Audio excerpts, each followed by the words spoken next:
ఎవడున్నాడు 1983లో 83లో మొదలుపెట్టి పులులు భయపడతాయనే వంకబెట్టి నిజమే ప్రపంచంలో ఎక్కడ లేని టెక్నాలజీ ఇంకా సిగ్గులేక ఇయ్యాల సంకలు గుద్దుకుంటున్నారు. ప్రపంచంలో ఎక్కలేని టెక్నాలజీ తెచ్చినామని. అది ప్రపంచంలో ఎక్కలేని టెక్నాలజీ తెచ్చి పొక్కలు దూకింది, అయిపోయింది, రాకుండా బయటికి. చచ్చిపోయిన శవాలను తీసే ముఖాలు కూడా కావు మీకు, సిగ్గు లేకుండా ఇంకా మాట్లాడుతున్నారు. ఇక్కడ వాళ్ళు కారు కాబట్టి పాపం ఆ కార్మికులు ఆ కుటుంబాలు మీడియాకు అందుబాటులో లేరు కాబట్టి బతికిపోతున్నారు. అసలు ఎట్లా నిద్రపడుతుంది? గంత ద్రోహం చేసి ఇవాళ ఏదైతే సర్వే చేసినామని చెప్పి గొప్పలు చెప్పుకోవడానికి పోయినరో ఈ మునగాని టెక్నీషియన్లు,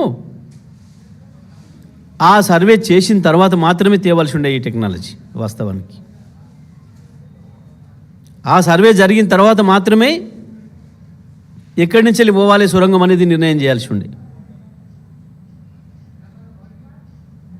ఏ సర్వే లేకుండా ఏది లేకుండా కేవలం ఆనాడు కమిషన్లకు కక్కుర్తిపడి ప్రపంచంలో ఎవడు పట్టించుకొని టెక్నాలజీని తీసుకొచ్చి పెట్టి, నిజమే 1990 కోట్ల పూర్తి కావాల్సి ఉండే, ఎవడు చేయలే. 2004 మొదలు పెడితే 14 వరకు 10 ఏళ్ళలో మీరు దొవ్వింది ఎంత? 22 కిలోమీటర్లు. ఎందుకు పూర్తి కాలేదు? వాస్తవానికి దానికి పెట్టిన సమయం 5 ఏళ్ళే. ఎందుకు కాలేదు? అందుకనే మీ చక్కదనాల టెక్నాలజీ వల్లనే కాలే.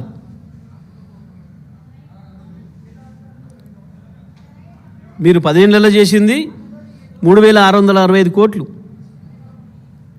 మా 10 ఏళ్ళలో, మా 9.5 ఏళ్ళలో మేము చేసింది కూడా 3895 కోట్లు మేము చేసింది కూడా ఖర్చు.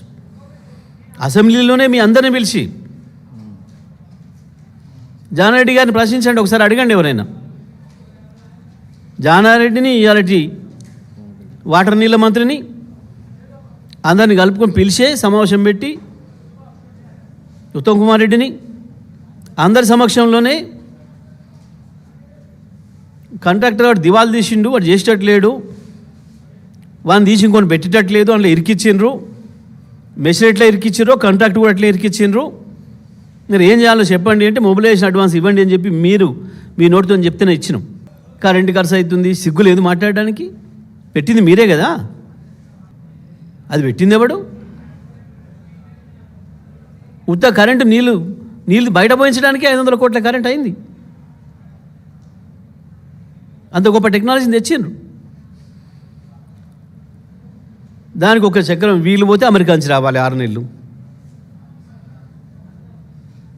ఈయన వాటర్ నీళ్ళు కలుపుకొని అమెరికాలో పోయి చూసి వచ్చిండు. దాన్ని ఏమైంది?